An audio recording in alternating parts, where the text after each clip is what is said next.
Olá, caros alunos, eu sou a professora Mariana Mello e vamos iniciar agora os vídeos da disciplina de Cadeia de Suprimentos do curso técnico em Logística. Sejam bem-vindos, espero que vocês aproveitem bem o conteúdo do caderno de estudos, estudem e assistam aos vídeos para que consigam aprender, adquirir conhecimento e levar principalmente esse conhecimento para a vida prática de um profissional técnico em logística. Nós vamos ver nessa disciplina 5 competências. A primeira delas é compreender o conceito de logística integrada, que é o que vamos tratar hoje. A segunda é entender o conceito e a operação da cadeia de suprimentos, que é o nome da própria disciplina. A terceira é sobre conhecer os processos de fornecimento. Vocês terão acesso e conhecerão o conceito, por exemplo, e o trabalho, a responsabilidade da área de compras em uma organização. Na quarta competência, que é conhecer os processos de expedição, veremos algumas responsabilidades relativas à distribuição física em uma companhia. E por último, porém não menos importante, vocês verão a quinta competência, que é compreender a operação Just in Time, que é uma operação que faz parte do modelo Toyota de produção, sistema Toyota de produção, também chamado de filosofia do Lean Manufacturing. Vamos agora à primeira competência, que é compreender o conceito de logística integrada. Provavelmente vocês já devem ter visto conceitos parecidos com esse no decorrer do curso, para quem já está ou já cursou outras disciplinas, uma vez que se trata de um curso técnico em logística. Logística é a parte do gerenciamento da cadeia de abastecimento que planeja, implementa e controla. É muito importante vocês aprenderem isso, porque sabemos que planejamento e controle são duas atividades essenciais a quaisquer profissionais da área de logística. É necessário planejar as atividades que serão executadas, porém é ainda mais importante, durante a execução dessas atividades, garantir o controle delas e fazer com que elas ocorram de acordo com o que foi planejado. Então, estes dois conceitos não poderia deixar de ser, fazem parte do conceito de logística. Continuando, é a parte do gerenciamento da cadeia de abastecimento que planeja, implementa e controla o fluxo e armazenamento eficiente e econômico de matérias-primas, materiais semi-acabados, que são aqueles materiais que já foram beneficiados, ou seja, os insumos já foram transformados, mas ainda não são o produto final que será oferecido ao fornecedor. Além dos materiais semi-acabados, temos também os produtos acabados, bem como as informações a eles relativas. Aqui vem uma parte bem importante do conceito. Na logística, não se administra ou se coordena apenas o fluxo dos recursos físicos, como as matérias-primas, como os materiais semi-elaborados e os produtos acabados, mas também da informação. As informações precisam ser coordenadas para garantir que elas estejam disponíveis, sejam mantidas e ordenadas, de forma que a sua utilização seja possível, para garantir o objetivo da companhia, que é atender o cliente. Tudo isto ocorre desde o ponto de origem até o ponto de consumo, com o propósito de atender às exigências dos clientes. Então, nós vemos aqui que é um conceito amplo, complexo e que envolve muitas atividades ao longo dessa cadeia logística, atividades que serão citadas aqui nesta disciplina. Dentre essas atividades, nós temos, conforme alguns autores renomados da área de produção e de logística, as atividades primárias e as atividades de apoio. Como o próprio nome já diz, as atividades primárias são as atividades-chave e as de apoio são aquelas que dão suporte para que essas atividades primárias possam ser realizadas. Entre as atividades primárias, nós temos os transportes, que são, na realidade, é uma atividade importantíssima da logística e alguns autores chegam a citar que ele representa de 1 a 2/3 dos custos logísticos. Envolve atividades como negociação com transportadores, como contratação de transportadores e avaliação dos mesmos. A segunda atividade primária citada é a manutenção de estoques. Os estoques são necessários para servirem de pulmão, de base, para que, quando houver variações de consumo ou de demanda, não haja ruptura, falta desse estoque. Na quinta competência, nós nos aprofundaremos um pouco mais no conceito de estoques quando formos tratar do tema Just in Time. O terceiro ponto aqui é o processamento de pedidos, que é uma atividade da logística, porém que algumas empresas, por questões de decisão da empresa, é uma atividade que às vezes não é realizada por logística. O processamento de pedidos abrange, por exemplo, atividades relativas à análise de crédito de clientes, à liberação de pedidos ou até mesmo o próprio faturamento do produto. Mas, normalmente, é uma atividade realizada na área de logística. Algumas atividades de apoio são citadas por Balou, um especialista nessa área, e aqui elas são apresentadas a vocês. Temos, como primeiro citado aqui, a armazenagem. Esta armazenagem é uma atividade que lida com localização de instalações, layout das instalações e arranjo físico, até mesmo da produção ou do local onde essa armazenagem ocorre. Na disciplina de produção, esta é uma das competências. Os alunos que já estudaram essa disciplina já viram, e os que ainda não vão ter a oportunidade de se aprofundar nesse assunto. Outra atividade de apoio é o manuseio de materiais. Lida com a movimentação em si dos materiais e engloba também a seleção dos equipamentos de movimentação. Esta atividade de apoio é uma atividade que recebe bastante atenção quando nós falamos de filosofia de Lean Manufacturing, ou sistema Toyota de produção, que é um ponto que nós veremos mais à frente, porque muitas vezes a movimentação é considerada um desperdício dentro da operação, então ela precisa ser reduzida. Logo, esta atividade de apoio é uma atividade muito importante para a cadeia. A embalagem de produção é uma atividade que atua com relação, como o próprio nome diz, à definição da embalagem, ao cuidado com as embalagens de produtos para que se evitem avarias, que são danos que podem ser causados aos produtos no momento do transporte. A obtenção faz relação com compras. Lembrem-se disso. Obtenção é a atividade relativa a compras.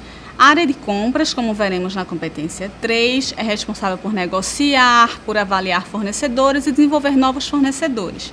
Então, esta atividade está relacionada a compras e ao relacionamento estreito com os fornecedores das organizações. Por sua vez, a programação de produto é uma atividade relacionada à programação da produção em relação aos clientes, está relacionada à demanda dos clientes e não necessariamente à programação da entrada dos insumos na empresa. É importante diferenciar isso. Existe a programação de produtos e a programação de compras.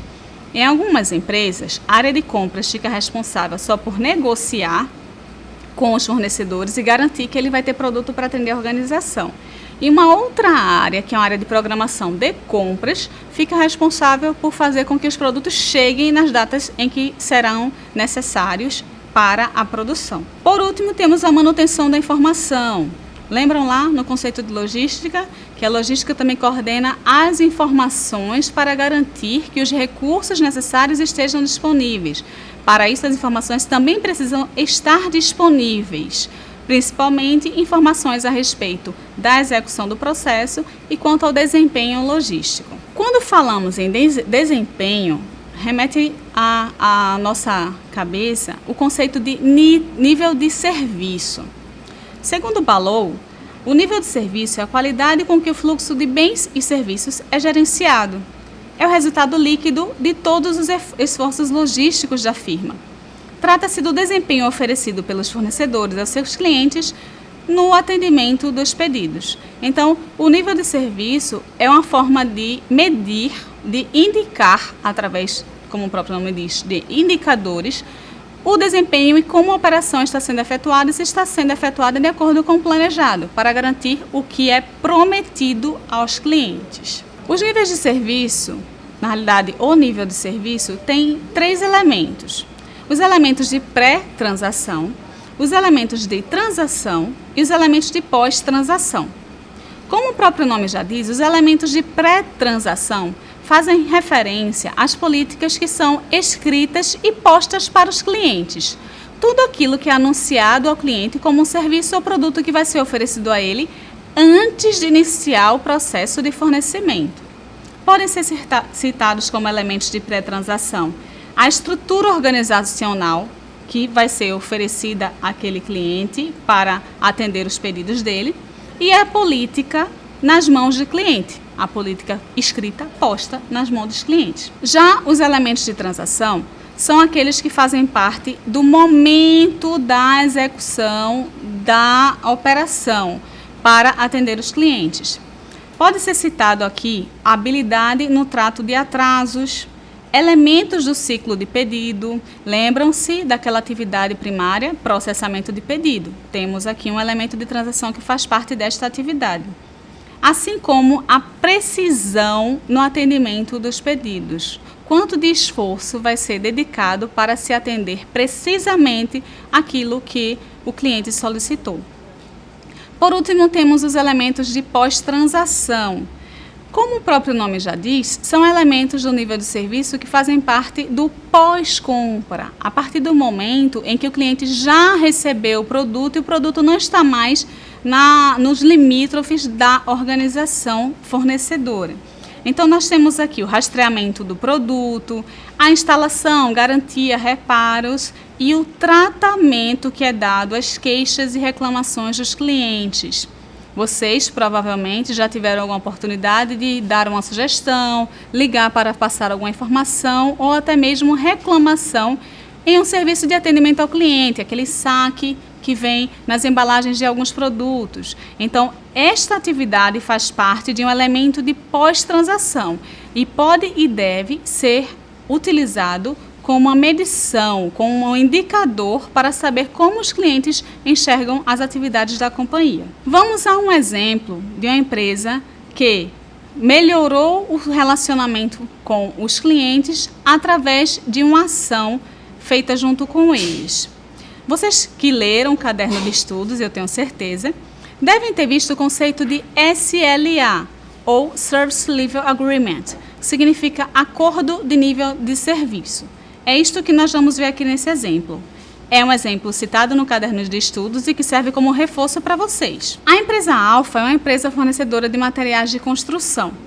E nós temos aqui as datas de colocação do pedido. O que aconteceu com a empresa Alfa, conforme o exemplo que vocês viram?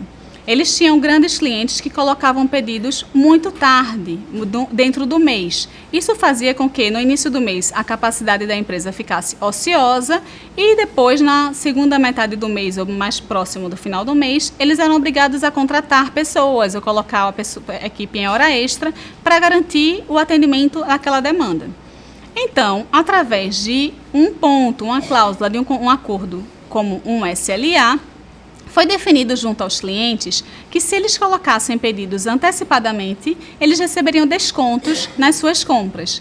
Esta é a tabela de data de colocação do pedido e do respectivo desconto. Até o dia 5 do mês, se o cliente colocasse até esta data o seu pedido, ele teria 3% de desconto. Entre 6 e 10 de cada mês, 2%. Entre 11 e 15, 1,5%. E após o dia 15, não haveria descontos.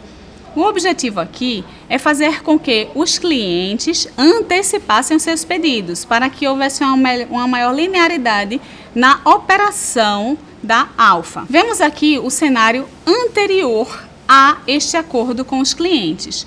Vocês podem notar, alunos, que aqui no início nós temos uma capacidade constante, ok? No tempo. Aqui nós temos a entrada de pedidos que era baixa no início do mês e depois ela se elevava. Como esses pedidos no final do mês eram maiores do que a capacidade de atendimento, havia necessidade de horas extras. Depois, nós temos aqui a capacidade igual e a entrada de pedidos com a entrada regular. Então, isso é um reflexo, um exemplo claro do que pode acontecer caso uma empresa venha a fazer um acordo com o cliente que traga vantagens para ambos os lados. Vemos aqui a diferença do gráfico de antes e depois. Vamos agora ao conceito de gestão de demanda. É muito importante conhecer esse conceito por parte, né? É importante que ele seja conhecido por parte dos técnicos em logística, porque a relação entre logística e área comercial é intensa, muito frequente. É muito comum que nas organizações essas duas áreas entrem em conflito várias vezes por desconhecimento das peculiaridades de uma área em relação à outra. Então vamos ao conceito. Segundo Correia et al., a gestão de demanda consiste na elaboração de um plano de vendas de longo prazo em termos de famílias de produtos que seja viável de ser atendido pela produção. Isso é muito importante. A gestão de demanda, ela não pode prometer algo aos clientes, a área de demanda não pode prometer algo ao cliente que não possa ser atendido. Então, por isso que o conceito fala que seja viável de ser atendido pela produção. Isso é muito importante. Considerando-se as limitações de recursos, de materiais e de capacidade. Não há como atender tudo e todos. Vocês viram no caderno de competências o conceito de trade-off, que é a análise de compensação. À medida que se definem recursos para atender determinada área, atividade ou cliente, menos recursos sobram para atender outras áreas, atividades ou clientes. Então é importante que isso seja equilibrado, seja compensado, para que se priorize aquilo que traz o melhor retorno para a companhia. Aqui nós temos os princípios da gestão de demanda, caros alunos. Esses princípios são imprescindíveis serem conhecidos pelos técnicos de logística. Temos a previsão da demanda, sobre a qual falaremos um pouco mais, a influência sobre o mercado, a comunicação com o mercado, que é muito importante, que haja esse canal entre o fornecedor e o cliente, e um bom canal são os vendedores, que têm acesso aos clientes com muita frequência, então não se pode esquecer da importância dos vendedores neste princípio. A priorização e alocação e a promessa de prazos. Esses dois últimos serão tratados no exercício que nós faremos ao final deste vídeo. O princípio de prever a demanda, ele envolve coletar dados, buscar informações e consolidar essas informações. É importante para isso e necessário que a pessoa responsável por fazer essa previsão da demanda utilize as ferramentas disponíveis, não esquecendo dos vendedores, que são um bom elo com o mercado. É preciso também formar e manter bases de dados, utilizar os sistemas que estiverem disponíveis na companhia para formar essa base de dados e conseguir mantê-las, ajudará muito lá na frente para que se realizem novas previsões de vendas. E o uso de modelos matemáticos no caso da utilização de técnicas quantitativas de previsão de vendas. A responsabilidade de fazer a previsão de vendas em algumas empresas está com a área de planejamento e em outras com a área comercial. Algumas empresas, inclusive, criam áreas chamadas de planejamento de demanda, ou seja, prever demanda é a atividade principal desta área. Existem algumas características de quando o planejamento ou a área de vendas fazem essa previsão. Quando é o planejamento que faz a previsão, vejam aqui na tela, existe uma característica. A área de planejamento não costuma confiar na área de vendas. Isso acaba gerando um outro fato. A área de planejamento, por não confiar na área de vendas, utiliza dados frios. Ou seja, não utiliza as informações dos vendedores, dos analistas de negócio ou analistas de mercado e acaba perdendo com isso. Por sua vez, já que a área de vendas não é responsável pela atividade, ela não se compromete com esta previsão. E põe em prática algumas ações comerciais que acabam por não ser consideradas pelo planejamento. Por sua vez, quando a previsão é feita pela área de vendas, eles às vezes, não podemos generalizar, superestimam essa previsão para fazer com que a área de produção, enxergando aquela previsão mais alta, se programe para elevar a produção e os estoques, e aí não faltem produtos, o que gera um problema para a empresa, altos estoques. Isso é um desperdício, veremos lá na frente, em outras competências. Além disso, a área de vendas não é responsável por estoques. Muitas vezes ela não se preocupa com isso por conta dessa responsabilidade que não é dela. Assim como também pode acontecer de ela subestimar as vendas para que quando ela consiga realizar um volume de vendas maior do que aquele que previu, apareça como um resultado superior àquilo que foi planejado. Como considerações gerais, deve-se ressaltar que o tempo e espaço devem ser considerados dentro da previsão de vendas. Ora, é necessário saber quando e onde e em quais condições os produtos serão vendidos. Além do que, é importante relembrar os conceitos de demanda dependente e independente. A demanda dependente é aquela relacionada aos produtos que são utilizados na fabricação dos produtos finais. Por sua vez, a demanda independente se relaciona aos produtos finais propriamente dito. O produto que está na prateleira tem uma demanda independente, porque varia de acordo com o mercado. Outros dois pontos importantes, como eu já citei antes, os modelos matemáticos fazem parte das técnicas quantitativas, o uso de dados históricos e de modelos causais. Já as técnicas qualitativas, elas podem utilizar-se da expertise das pessoas que atuam na área, porém costumam ser mais trabalhosas e caras, justamente por exigir a presença de pessoas qualificadas e que tenham conhecimento sobre o histórico do setor. Não há histórico firme. Então, quando não se há histórico firme, uma base de dados que tenha sido mantida anteriormente, é indicado o uso de técnicas qualitativas. Se houver histórico, melhor, mas é mais indicado quando não há esse histórico. Quando há histórico, costuma-se indicar o uso de técnicas quantitativas.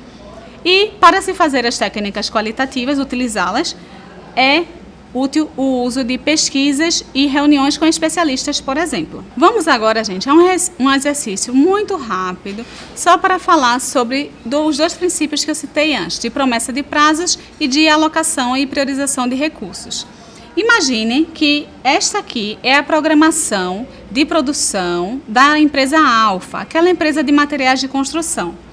É uma empresa de vigas, como vimos no caderno de estudos. Então, digamos que na segunda eles fazem vigas vermelhas, terça marrons, quarta amarelas, quinta vigas rosas, na sexta verdes e no sábado azuis.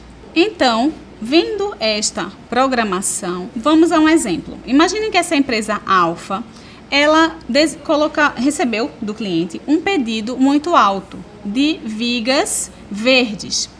Então, eles decidiram reservar essa programação de produção para este cliente. No entanto, dias depois, um outro cliente também fez um pedido.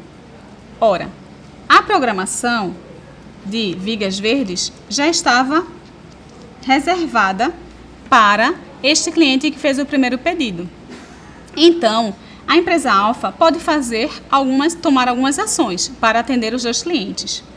Ela pode, por exemplo, negociar com o primeiro cliente de que ele fique com apenas metade da produção e adie as entregas seguintes, para que o outro cliente fique com a outra metade da produção.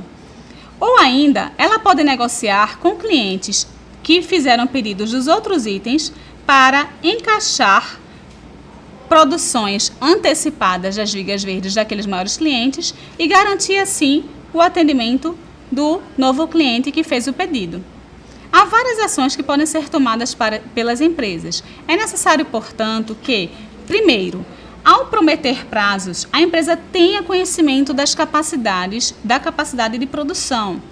Não adiantaria nada que, considerando a produção inicialmente prevista, a empresa Alfa prometesse mais do que 2 vigas de entrega para entrega aos clientes. Ela não conseguiria atender.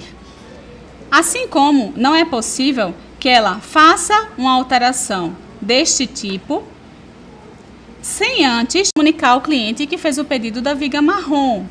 Se ela prometer um prazo a este cliente, este prazo precisa ser cumprido, a não ser que eles façam uma nova negociação. Vimos aqui o conceito de promessa de prazos aos clientes e alocação de recursos. Então, alunos, chegamos ao final do primeiro vídeo. Espero que vocês tenham entendido. Estudem o caderno de estudos e no polo presencial façam todas as atividades. Busquem ajuda com seus professores, no caso eu, e tutores, caso tenham dúvidas. Não deixem as dúvidas para a última hora. Bons estudos!